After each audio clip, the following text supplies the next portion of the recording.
예, 오늘 함께 읽은 이 말씀이 우리 가운데 큰 은혜와 축복의 말씀이 되기를 간절히 소망합니다. 여러분의 영적 주소지는 어디입니까? 여러분의 영적 주소지는 어디입니까? 한번 고민해 보시기 바랍니다. 지금 나의 영적 주소지는 어디인가? 우리는 매일 성경을 읽고 예배를 드립니다. 그런데 우리의 삶은 여전히 불안과 염려, 해소되지 않는 갈증 속에 있습니다. 또 그렇게 살아갈 때가 많습니다. 지금까지 오랜 세월 신앙생활을 하며 말씀을 들었음에도 왜 결정적인 순간에는 하나님의 법이 아니라 나의 욕심과 세상의 논리가 먼저 나올까요? 여러분 그 생각 해보셨어요? 왜 결정적인 순간에 하나님의 법, 하나님의 말씀, 예수님의 가르침이 떠오르는 것이 아니라 나의 욕심과 세상의 논리가 먼저 떠오를까? 이 고민 해보신 적 있습니까? 그 이유는 우리가 말씀의 방문객일 뿐 거주자가 아니기 때문입니다. 그래서 이 질문을 다시 한번 여러분에게 드려보고 싶습니다. 여러분의 영적 주소지는 어디입니까? 내 영적 주소지는 과연 어디인가? 성경의 지식을 쌓는 것은 종교적인 취미일 수 있습니다. 하지만 제자는 지식을 쌓는 자가 아니라 거주지를 옮긴 사람입니다. 성경을 읽으며 매일같이 지식의 숫자를 분량을 하나하나 늘려가는 사람이 제자가 아니라 나의 삶의 거주지를 예수님께 옮기는 사람이, 옮겨놓는 사람이 예수님의 진정한 제자인 것이죠. 오늘 본문에서 예수님은 우리에게 묻습니다. 너희는 지금 내 말 안에 살고 있느냐? 아니면 잠시 구경하고 있느냐? 라고 오늘 본문 말씀을 통해서 우리에게 묻습니다. 오늘 주일 이 아침에 우리의 영혼의 주소지를 불신앙의 셋방에서 말씀의 본거지로 옮기는 그런 은혜가 있기를 바랍니다. 또 그런 결단이 있기를 바랍니다. 예수님은 오늘 본문에서 제자의 조건을 명확하게 하셨습니다. 31절 말씀 보세요. 제가 다시 한번 읽겠습니다. 그러므로 예수께서 자기를 믿은 유대인들에게 이르시되 너희가 내 말에 거하면 참으로 내 제자가 되고 라고 말씀하십니다. 주님은 말씀에서 이렇게 얘기하셔요. 내 말을 많이 공부하면 이라는 말씀을 사용하지 않으셔요. 또 내 말을 암기하면 이라는 말씀도 사용하지 않으셔요. 그냥 말씀에서 내 말에 거하면 이라는 말씀을 사용하시죠. 너희가 내 말에 거하면 내 제자가 된다라고 말씀하시죠. 그러니까 내 말을 많이 공부해라. 그리고 내 말을 암송해서 그것을 줄줄이 외워라 라고 제자들에게 강조하지 않는다는 겁니다. 아주 단순하게 내 말에 거해라 라고 하는 이 단어를 사용해서 그 요소를 통해서 내 제자가 될 수 있다라고 주님은 이야기하시는 거죠. 내 제자가 될 수 있는 방법은 거주지의 문제라는 것을 예수님께서 우리에게 분명하게 말씀하고 계십니다. 여러분들은 어떠신가요? 아까 말씀드린 대로 이 질문 앞에 여러분들은 나의 주소지는 예수님께 달려있어, 예수님께 옮겨놨어 자신 있게 말할 수 있나요? 아니면 여전히 나는 세상에도 있고 내 주소지는 세상에도 있고 또 예수님께도 걸쳐있어, 내 주소지는 여러 곳이야 라고 이야기하시나요? 오늘 말씀을 통해서 여러분 결단하셨으면 좋겠어요. 31절에서 예수님이 말씀하신 이 거한다 라는 이 말은 메노, 그러니까 헬라어로 메노라는 단어를 사용하는데요. 정착하다, 살다, 또 머물러 지내다 라는 뜻을 담고 있어요. 여러분 일시적으로 머무는 것을 정착한다 라는 표현을 쓰진 않잖아요. 일시적으로 머무는 것을 거기에서 산다 라는 표현을 쓰지 않습니다. 그러니까 이 거한다라는 이 말은 정착하는 것을 의미합니다. 이 거한다라는 이 말은 그 안에서 산다는 말을 쓰고 있습니다. 그리고 머물러 지내다라는 말을 담고 있는 거죠.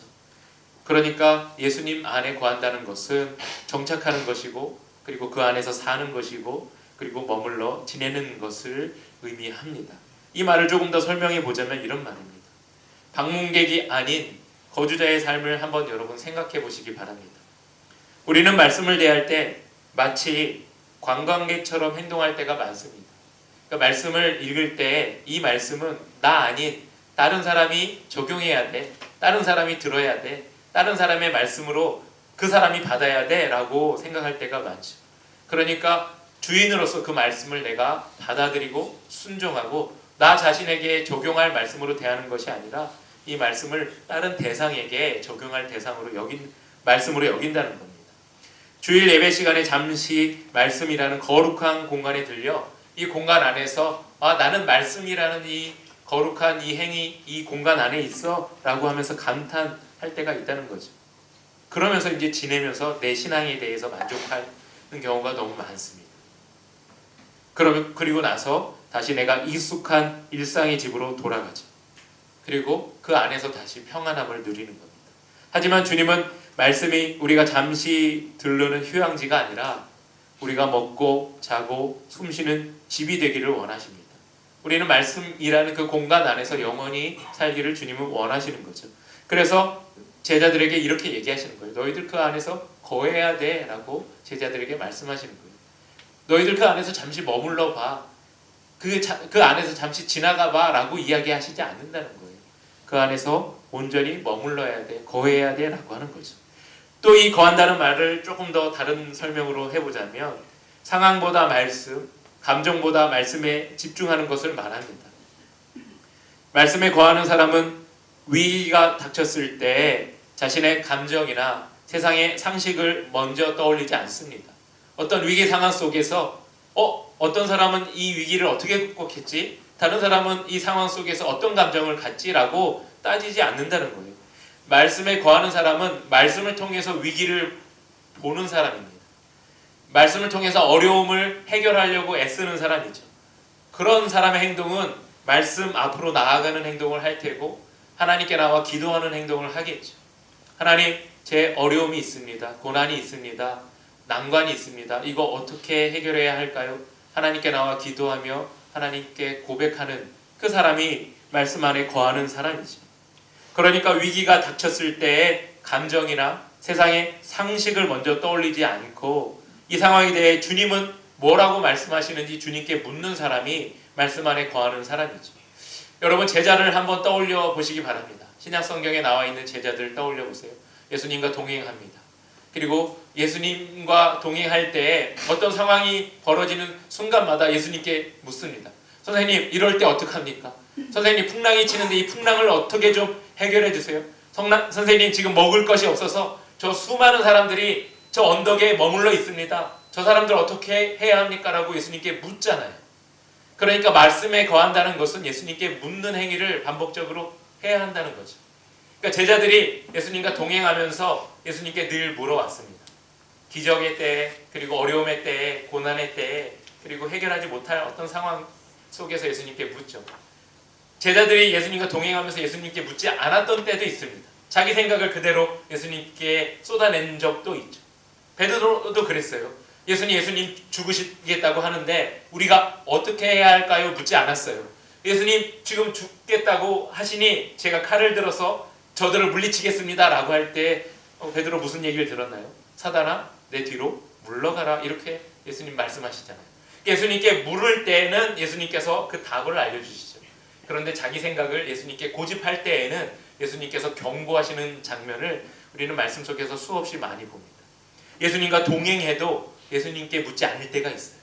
예수님과 동행해도 순간순간 내 판단과 내 의지와 내 경험치를 이해할 때가 많다는 것을 우리는 신약 성경을 통해서 알 수 있습니다. 그러니 여러분들, 일단은 우리가 최우선으로 놓아야 할 것은 예수님 안에 거하는 삶을 살아야 하는 겁니다. 그 삶을 살아도 예수님께 묻지 않을 때가 있다는 것을 잊지 마시고요. 그러니 날마다 예수님 앞에 묻는 신앙이 되시기를 간절히 소망하고 축복합니다. 과거 필라델피아 거리는 밤만 되면 너무 어두워 사람들이 다니기 힘들었습니다. 벤저민 프랭클린은 사람들에게 가로등을 세우자고 제안을 했어요. 우리 거리가 너무 어두우니까 가로등을 세워서 밤에 사람들이 지나다닐 때 안전하게 불을 밝힙시다 라고 제안을 했어요. 그런데 이 제안을 들은 사람들, 그 주변에 살고 있는 마을 사람들이 비용이 너무 많이 든다고 해서 그 제안을 거절했습니다. 그래서 이 프랭클린은 어떻게 했냐면, 그러면 내 집 앞이라도 내가 등을 설치해서 불을 밝히겠습니다 라고 자기 집 앞에 등불을 하나 걸었습니다. 다른 사람들 집 앞은 다 어두운데 자기 집 앞만 등불이 켜져 있는 거죠. 매일 밤 등을 관리하면서 불을 켜놨습니다. 하루가 지나고 그리고 몇 주가 지나고 몇 달이 지났습니다. 사람들이 지나다니면서 그 불빛 아래만 지나갈 때 안전한 것을 알았어요. 그러니까 이 사람들이 점점 다른 집들도 밤에 등을 달고 켜기 시작했습니다. 그러면서 점점 이 불빛이 우리를 안전하게 지켜주는 것구나라는 것을 알게 된 사람들이 자기 집 앞에 등불을 걸기 시작했고 결국 그 길에는 온통 가로등이 놓이게 된 것이죠. 여러분, 말씀에 거하는 삶이 이와 같습니다. 내가 먼저 말씀 안에 거하여 그 빛을 내 삶으로 증명할 때 세상은 비로소 말씀의 빛이 있구나라는 것을 알게 되는 거예요. 저 사람도 말씀대로 살지 않으니 나도 말씀대로 안 살 거야 라고 하는 것이 아니라 저 사람은 말씀대로 살지 않아도 나는 하나님의 말씀대로 예수님이 가르쳐 주신 그 말씀대로 살 거야 라고 하면서 그 말씀에 순종하며 사는 것은 내 집 앞에 등불을 걸고 비록 다른 거리는 어두워도 내 집 앞을 지나가는 이 거리만큼은 밝아서 사람들이 그 빛을 경험하길 원하는 그 마음과 같은 겁니다. 그러니 여러분, 삶의 일상 가운데 예수님의 말씀, 예수님 안에 거하면서 여러분의 마음의 등불은 그 말씀으로 켜두시기를 바랍니다. 여러분을 보면서 사람들이 예수님의 말씀대로 순종하는 사람은 바로 저런 삶을 사는구나 라고 한 명 한 명 깨달아 알 때에 또 다른 크리스찬들도 자기의 말씀, 자기의 마음의 말씀이라는 불을 켜게 되겠죠. 그러니 먼저 다른 사람들 안 켰으니 나도 안 켤 거야 라고 하지 마시고 여러분부터 마음의 말씀이라는 등불을 켜시기를 간절히 소망하고 축복합니다. 오늘 우리는 정보의 홍수 속에 삽니다. 성경의 지식도 클릭 몇 번이면 여러분 너무나도 넘쳐나고 있어요. 다 알아요. 뭐 유튜브 틀어놓고 뭐 클릭하면 너무나도 많은 말씀이 있고 그리고 성경 해석들이 있고 너무나도 넘쳐나죠. 그러나 제자는 말씀을 그렇게 아는 수준에서 끝내는 사람이 아닙니다. 제자는 말씀을 기준으로 사는 사람입니다. 그러니까 말씀을 안다고 해서 다 제자가 되는 게 아니에요. 그러니까 말씀을 안다고 다 온전한 예수님의 제자로 살 수 있는 게 아니에요. 예수님의 말씀의 기준으로 사는 사람이 진정한 제자가 되는 거죠. 여러분, 예수님이라는 이 이름 수년 동안 들어서 다 알고 있을 거예요. 여러분, 예수님 다 알잖아요. 하나님 다 알잖아요. 예수님의 가르침도 목사를 통해서 이미 수없이 많이 들어서 다 아실 겁니다. 그런데 그렇게 아는 그 말씀대로 여러분 살고 계시냐? 이걸 이제 따져보자는 거예요. 그러니까 아는 게 중요한 게 아니라 그 아는 말씀을 기준으로 사는 게 중요합니다. 아는 수준에서는 누구나 다 알 수 있어요. 우리 예수님에 대해서 토론하자 그러면 토론은 할 수 있어요. 그런데 그 토론이 끝난 후에 삶에 대해서 우리가 다뤄보자 라고 할 때 정작 그 말씀대로 살고 있냐라고 물어보면 그렇게 살지 못하는 경우가 너무 많습니다. 그러니까 예수님의 제자는 예수님에 대해서 아는 것이 중요한 게 아니라 그 말씀대로 사는 것이 더 중요하다라는 것을 여러분 아시기 바랍니다. 많은 성도가 교회 안에서는 말씀의 법을 따르지만 정작 직장과 가정에서는 세상의 법과 나의 경험이나 고집을 따릅니다. 이것은 거하는 것이 아니라 양다리를 걸친 것입니다. 예수님은 말씀이 참고 자료가 아니라 최종 권위 있는 하나님의 능력의 말씀이 되기를 원하시는 거죠. 그래서 아까 말씀드린 대로 내가 위기일 때 결정적인 순간에 세상의 경험이나 다른 사람의 조언이 아닌 하나님의 말씀을 찾아보고 그 말씀의 기준을 삼아서 과연 이때 예수님이라면 어떻게 하셨을까라고 묻는 신앙이 되라고 우리에게 권면하고 있는 것입니다. 건물을 지을 때 기준선이 있습니다. 다림줄이라고 하죠. 그 기준선이 틀어지면 건물 전체가 무너집니다. 우리 인생의 기준이 되는 것이 하나님의 말씀이어야 합니다.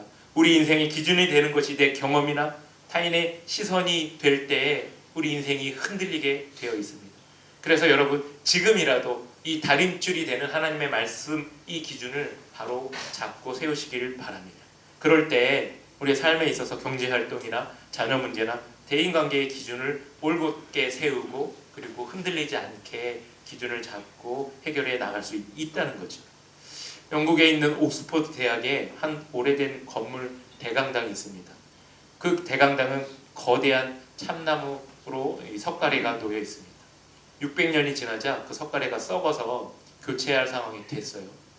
하지만 그 정도로 거대한 참나무를 구하기가 거의 불가능한 상황이었던 것 같아요. 그러니까 관계자들이 이제 고민을 되게 많이 했습니다.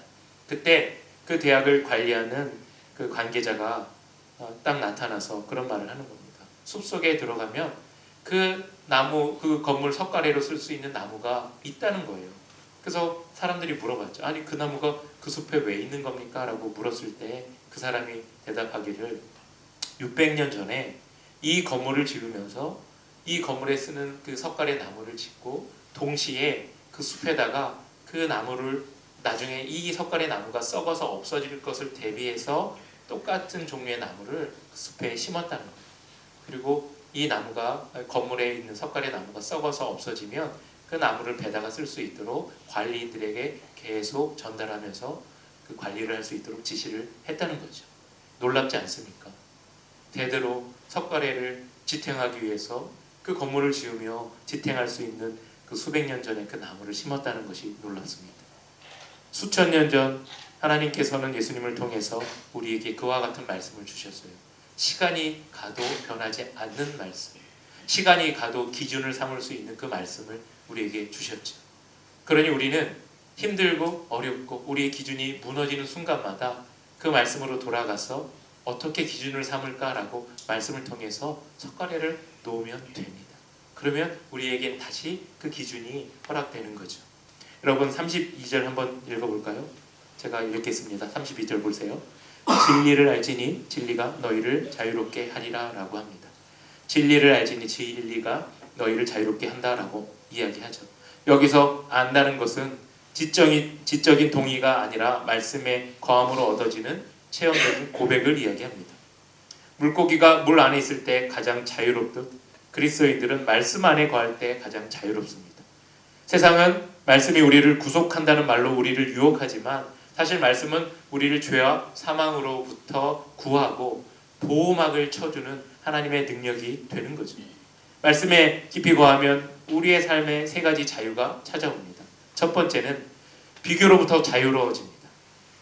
내가 하나님의 형상을 깨닫기에 남과 비교하며 불행하지 않습니다. 말씀의 기준으로 살면 흔들리지 않아요. 그러니까 세상과 비교하지 않아요. 세상의 그 무엇과 그 무엇을 비교하지 않아요. 나 자신을 비교의 대상으로 올려놓지 않아요. 그저 말씀에 이끌려 살아가는 것밖에 없습니다. 하나님은 나를 나답게 만드셔요. 하나님은 나를 세상과 비교하여 너 왜 저 사람처럼 되지 못해? 라고 나를 책망하지 않으세요. 말씀의 기준으로 너는 너다운 사람이야 라고 하나님은 말씀하고 계셔요. 그래서 누구와 비교하지 않고 말씀의 근거에서 나답게 살아가는 그 방법과 원리를 말씀이 나에게 허락하셔요. 그래서 말씀 안에 살아가면 우리는 비교와 자유로워질 수 있습니다. 두 번째는 죄책감으로부터 자유로워집니다. 그리스도 안에 결코 정죄함이 없음을 믿기에 과거에 묶이지 않아요. 우리는 말씀을 통해서 그리고 고백을 통해서 회개를 통해서 우리는 용서를 받았어요. 그 용서를 통해서 우리는 과거에 묶이지 않아요. 현재를 살아가고 미래를 살아갑니다. 날마다 하나님의 말씀의 근거에서 살아가기 때문에 죄책감에서 벗어날 수 있습니다. 세 번째는 사람의 시선으로부터 자유롭게 됩니다. 사람의 박수보다 하나님의 인정을 구하게 되죠. 말씀의 근거에서 살아갈 때 하나님께서 이 말씀의 근거에 나를 어떻게 보시고 내가 어떻게 살아가기를 원하실까에 초점을 맞추다 보면 세상의 초점이나 세상의 시선이나 세상의 인정에 민감하지 않게 됩니다. 그러면 하나님의 은혜에 목말라 살아가게 되는 신앙이 될 수 있습니다. 하나님께서 우리를 인정하시기 때문에 그 인정만 보면 되기 때문에 그렇습니다. 사랑하는 동대문교회 성도 여러분, 여러분의 거주지를 어디에 놓으시겠습니까? 예수님께 다시 우리의 주소지를 옮겨야 하지 않겠습니까? 그래서 여러분 그 말씀 안에 말씀을 기준으로 사시는 여러분의 삶, 신앙이 되기를 간절히 소망하고 축복합니다. 제가 그러기 위해서 여러분에게 제안을 좀 두 가지 해보고 싶은데요. 첫 번째는 한 주간 살아가실 때 누군가에게 상처받아 복수심이 일어날 때 그 감정의 방에서 여러분 나오시기 바랍니다. 대신 원수를 축복하라는 말씀의 방으로 1분만 한번 들어가 보시기 바랍니다. 이게 목사님 쉬운가요? 예, 쉽지 않아요. 어렵죠. 내가 일상을 살아가는데 누가 나에게 해를 가하고 위해를 가할 때 그 거친 마음과 상한 마음을 돌려서 그 사람을 축복하는 그 방으로 들어가기가 어디 쉽겠습니까? 쉽지 않습니다. 그런데 이것을 한번 1분만 한번 해보세요. 한 주간 살아갈 때 그런 마음 드실 때 한번 1분 해보시기를 제안드립니다.